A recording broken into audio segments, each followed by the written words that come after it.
Hai sis bro, apa kabar? Pasti sehat kan? Iya kan? Iya dong. Namaku Elsa dan di channel ini kita akan membahas dan mengupas informasi-informasi yang mungkin masih banyak orang belum tahu. Dunia dikejutkan dengan seorang wanita atau lebih tepatnya seorang istri yang dengan tega sengaja menghabisi nyawa suaminya sendiri pada September 1923 di sebuah hotel di Inggris. Wanita ini pun ditangkap polisi dan anehnya ia dibebaskan dari tuduhan pembunuhan. Siapakah wanita ini? Apa yang membuatnya tega membunuh suaminya sendiri? Dan bagaimana dia bisa lolos dari segala tuduhan? Yuk, mari kita bahas.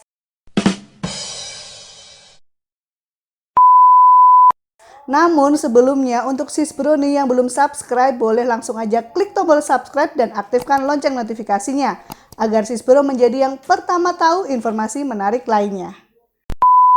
Margaret Alibert, seorang wanita kelahiran 9 Desember 1890, dibesarkan di keluarga miskin di Paris. Ayahnya, Firmin Alibert, merupakan seorang kusir dan ibunya Mary Auren, seorang pembantu rumah tangga di keluarga kaya raya. Margaret sejak kecil sudah banyak bergaul dengan kalangan kelas menengah ke atas di Perancis. Ya tentu saja karena pekerjaan orang tuanya juga berhubungan dengan tingkat kelas sosial ini. Saat usianya menginjak 15 tahun, adiknya meninggal dunia karena tertabrak truk. Dan orang tuanya ini sangat menyalahkan Margaret karena dianggap dia tuh nggak becus menjaga adiknya. Akibat kekesalan inilah Margaret dikirim ke sekolah asrama bernama Sister of Mary agar Margaret belajar disiplin. Dan di sana ia ditugaskan sebagai asisten rumah tangga. Ia sempat kabur dari sekolah asrama ini sis bro, dan saat ia ditemukan ia dalam kondisi hamil. Akhirnya ia melahirkan seorang anak yang diberi nama Raymond. Orang tuanya tentu bertanya siapa ayahnya. Margaret mengatakan ayah dari bayinya yang ia kandung ini adalah André Moncler, seorang pelajar dari keluarga kaya raya. Namun hubungannya tidak direstui oleh keluarga André Moncler karena latar belakang Margaret berasal dari keluarga miskin.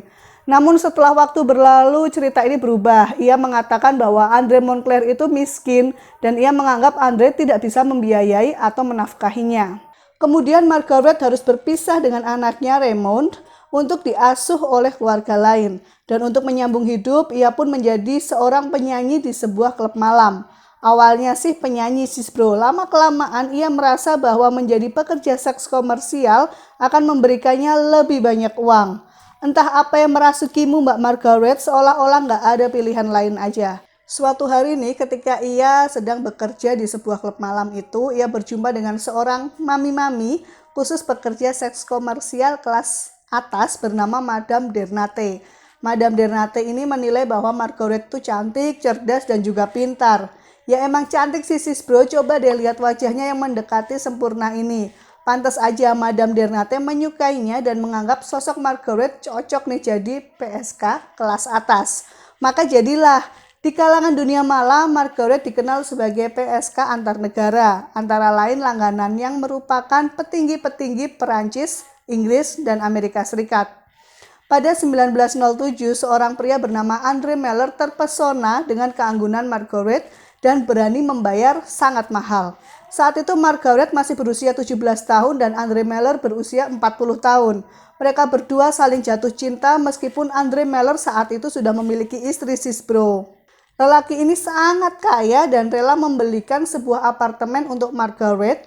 Dan dalam pertemuan-pertemuan dengan bangsawan, Margaret ini berkata jika mereka berdua itu telah menikah. Dan ia pun diperbolehkan menggunakan nama Miller di belakang namanya. Jadilah Margaret Miller. Dari Andrew Miller, Margaret belajar banyak hobi yang dimiliki oleh kalangan atas, salah satunya berkuda. Sejak saat inilah ia cinta banget sama permainan berkuda dan sering berkuda dengan suaminya itu. Namun sayangnya hubungan ini harus kandas di tahun 1913. Suatu hari di tahun 1917, Margaret dipesan oleh bangsawan Inggris dan disebutkan bahwa ia harus menemani seorang pangeran. Dan pangeran itu ialah Pangeran Edward ke-8 yang bertugas sebagai pasukan Inggris di Perancis selama Perang Dunia Pertama. Sebenarnya Margaret diberikan sebagai hadiah oleh teman-temannya Pangeran Edward karena menganggap pangeran ini belum punya pengalaman di dunia seks. Jadi ia harus belajar dari yang berpengalaman sebelum ia menikah. Tidak berhenti sampai di sini sis bro, dan bukan cinta sesaat nih. Ternyata pangeran yang berusia 23 tahun ini benar-benar jatuh cinta kepada Margaret. Meskipun dipisahkan jarak dan waktu antara Perancis dan Inggris, Margaret tetap berkomunikasi dengan Pangeran Edward melalui surat. Ada sekitar 20 surat yang dikirimkan oleh mereka berdua dan isinya itu jorok sis bro. Kata-kata yang nggak baik dan cenderung ke arah mesum, yang pada saat itu dianggap sangat tabu dan tidak pantas diucapkan. Di dalam surat itu Edward juga ngomongin soal perang dan kata-kata kasar yang ditujukan kepada ayahnya sendiri. Tahu sendiri kan sis bro, kerajaan Inggris itu sangat menjunjung tinggi norma-norma dan nggak bisa sembarangan berbicara. Namun sayangnya Pangeran Edward melanggar batasan itu. Margaret pun menyimpan semua surat-surat Pangeran Edward itu. Sayangnya, lagi-lagi kisah cinta mereka harus kandas 1 tahun berikutnya sis bro. Margaret ini sangat tamak sis bro, ia mengencani pria-pria kaya dan sudah bisa memilih mana nih pria yang bisa memberinya harta duniawi. Hingga saatnya di tahun 1919 ia pun menikah dengan seorang pria bernama Chris Lawrence secara resmi. Ya, ini adalah pernikahan resmi pertamanya. Ia pun mengganti namanya menjadi Margaret Lawrence. Sebenarnya pernikahan ini bukan maunya mereka berdua sis bro, pokoknya nikah aja. Dan Chris Lawrence ini sangat teramat kaya banget deh. Jadi ia bisa melakukan apapun termasuk menikahi Margaret. Namun karena keterpaksaan ini pernikahan mereka hanya bertahan 6 bulan aja. Meskipun cuma 6 bulan nih mereka menikah, Margaret mendapatkan harta gono gini yang sangat besar. Bahkan dari uang tunjangan itu sis bro, Margaret itu bisa menyewa apartemen mewah, membeli mobil beserta sopirnya dan juga menyewa pembantu. Bahkan ia membeli kuda beserta kandangnya. Wow. WOW banget deh. Suatu hari, Margaret bertemu dengan mami-mami lainnya yang derajatnya lebih tinggi dari mami sebelumnya. Dialah Madame Denon, pemilik sebuah rumah bordil bernama Maison de Rendez-vous. Semoga nggak salah sebut ya sis bro, yang hanya melayani pria-pria ningrat di kelas atas. Dari sinilah Margaret laris manis karena memang gayanya yang high class. Ia pun mengencani orang-orang penting dan yang pasti harus kaya raya sis bro.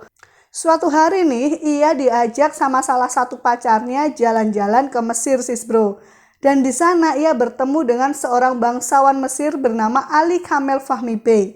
Kata Bey di sini merupakan sebutan kebangsawanan. Di Inggris itu seperti kata Lord atau yang mulia. Kita sebut aja Fahmi Bey ya sis bro. Mereka itu bertemu di sebuah pesta di tahun 1921. Saat itu Fahmi Bey sudah mulai tergila-gila nih sama Margaret. Tapi mereka itu nggak bisa kenalan sis bro. Tapi jodoh emang nggak kemana ya. Mereka akhirnya beberapa kali bertemu di pesta-pesta mewah di Perancis. Jadi saling ketemu, nggak sengaja sambil curi-curi pandang, saling melirik gitu deh. Dan saat inilah Fahmi Bey memberanikan diri untuk berkenalan di tahun 1922. Meskipun Fahmi Bey tidak tahu kalau Margaret adalah seorang PSK. Namanya orang jatuh cinta ada aja modusnya ya sis bro. Setelah Fahmi Bey itu kembali ke Mesir, ia mengundang Margaret untuk datang ke Kairo. Fahmi Bey pura-pura sakit dan mengatakan kalau dia nggak bisa hidup tanpa Margaret. Hilih, caper dia sis bro. Setelah melalang buana di dunia malam sebagai pekerja seks komersial, Margaret memang berkeinginan mengakhiri profesinya dan lebih memilih untuk mencari pelabuhan cinta terakhirnya. Ia ingin mencari pria yang akan menjadi suaminya dan tentu saja syaratnya haruslah seorang pria yang sangat kaya raya dan merupakan kelas bangsawan. Pucuk dicinta ulam pun tiba, Fahmi Bey berkeinginan melamar Margaret dan mengajaknya pindah ke Mesir. Merasa dapat angin segar nih, Margaret ini tarik ulur dulu sis bro, agak-agak jual mahal dia. Dia tuh meminta waktu kepada Fahmi Bey untuk memikirkannya dan tentu saja itu hanya trik supaya Fahmi Bey semakin terkesan. Meskipun pada akhirnya Margaret pun memutuskan menerima lamaran Fahmi Bey dan pindah ke Mesir. Apakah Margaret benar-benar mencintai Fahmi Bey? Belum tentu sis bro, karena selama ini yang dicari Margaret kan hartanya, hadiah-hadiahnya. Maka bisa jadi ini tuh seperti sandaran finansialnya saja gitu loh. Kalau cocok ya lanjutin pernikahannya, kalau nggak cocok ya udah tinggalin aja, bisa cerai kan. Saat seperti bersama Andrew Mellor, ia mendapatkan harta gono gini yang sangat banyak sis bro. Jadi berpikirlah Margaret ini, kalau suatu saat ia bercerai dengan Fahmi Bey, ia akan mendapatkan harta gono gini yang jauh lebih banyak dan menjadikannya sangat teramat kaya raya. Fahmi B ini seorang muslim sis bro, dan sebagai syarat menikah Margaret harus menjadi seorang mualaf dan ia harus berpakaian sebagaimana seorang muslim di Mesir, yaitu dengan pakaian tertutup dan menggunakan penutup wajah atau cadar. Margaret tidak menolak ketika ia harus menjadi mualaf, namun ia menolak untuk berpakaian serba tertutup. Margaret justru mengajukan sebuah perjanjian pranikah yang mengikat. Perjanjian pranikah itu isinya: 1. Ia tetap diizinkan menggunakan pakaian senyamannya dia dan tetap diperbolehkan mencintai fashion barat yang sangat ia cintai. 2. Jika pernikahan itu tidak berhasil, maka Margaret berhak mengajukan perceraian. Meskipun perjanjian pranikah ini sudah dibuat, namun Fahmi B merobek surat perjanjian itu sesaat sebelum pesta pernikahan mereka. Dengan demikian, tidak ada bukti bahwa mereka telah membuat surat perjanjian pranikah. Fahmi B tidak bodoh sis bro dan sudah berfirasat kalau Margaret ini matre dan menganggap bahwa wanita Eropa nggak akan bisa menjadi wanita muslim Mesir yang baik. Suatu ketika Fahmi B berkata kepada Margaret kalau ia akan berpoligami. Ini pemberitahuan sis bro, bukan minta izin lagi judulnya. Maka Margaret pun terjebak di pernikahan dan nggak bisa cerai. Setelah itu bisa ketebak kan, pernikahan mereka itu nggak ada bahagia-bahagianya. Mereka sering bertengkar bahkan saat di jalan dan di depan banyak orang lainnya. Pokoknya udah jadi rahasia umum lah. Ternyata Margaret ini pendendam loh. Setiap hatinya tersakiti oleh Fahmi B, ia akan menuliskan di sebuah catatan atau jurnal sehingga ia bisa mencurahkan kemarahannya dan kekecewaannya itu di jurnal itu sis bro. Salah satunya adalah kebiasaan seks Fahmi B yang dinilai menyimpang dan membuat Margaret tidak nyaman, bahkan membencinya. Akibat dendam yang semakin bertumpuk setiap harinya nih sis bro, maka hilang sudah akal sehat Margaret. Ia pun merencanakan sesuatu untuk mencelakai suaminya itu. Margaret ini terus merajuk ke suaminya, minta nonton opera di London berjudul The Merry Widow. Meskipun ditolak, namun Margaret itu tetap gigih sampai akhirnya pada 9 Juli 1923 mereka terbang ke London dan menginap di Savoy Hotel.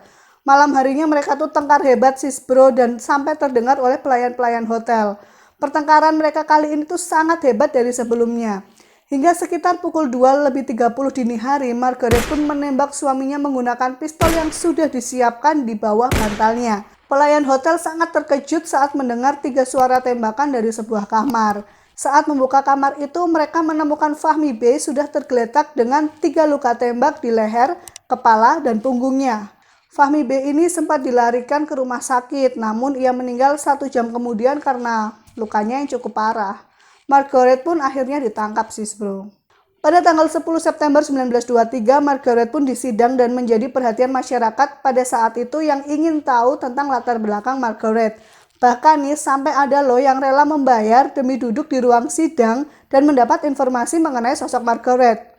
Selama di persidangan, Margaret ini menunjukkan seolah-olah ia menjadi korban kebrutalan dan kebiadaban suaminya. Playing victims dia sis bro. Di persidangan, ia didampingi oleh salah satu pengacara terkenal dan terbaik di Inggris saat itu, Edward Marshall Hall. Namun di persidangan ini, hakim melarang siapapun untuk mengorek masa lalu Margaret sebagai PSK dengan tujuan agar nama Pangeran Edward tidak pernah tersebutkan selama persidangan. Selama persidangan, si Margaret itu kan playing victim ya sis bro. Ia menyebutkan suaminya itu sebagai monster dari timur yang bejat, keji, dan juga rasis dengan keabnormalan seksualnya yang ditunjukkan kepada istri Eropanya yang tidak berdaya. Tidak berdaya katanya sis bro. Meskipun pada akhirnya persidangan memutuskan Margaret tidak bersalah dan ia dibebaskan dari segala tuduhan. Juga menganggap kejadian ini sebagai bentuk pembelaan dirinya dari suaminya. Udah jadi rahasia umum sis bro kalau Margaret ini dibantu oleh pihak kerajaan, khususnya Pangeran Edward yang saat itu diancamnya. Ya, Margaret mengancam Pangeran Edward jika ia tidak membantunya maka ia akan membuka semua surat-surat mesumnya Pangeran Edward sehingga tidak hanya ia saja yang malu tapi seluruh kerajaan Inggris.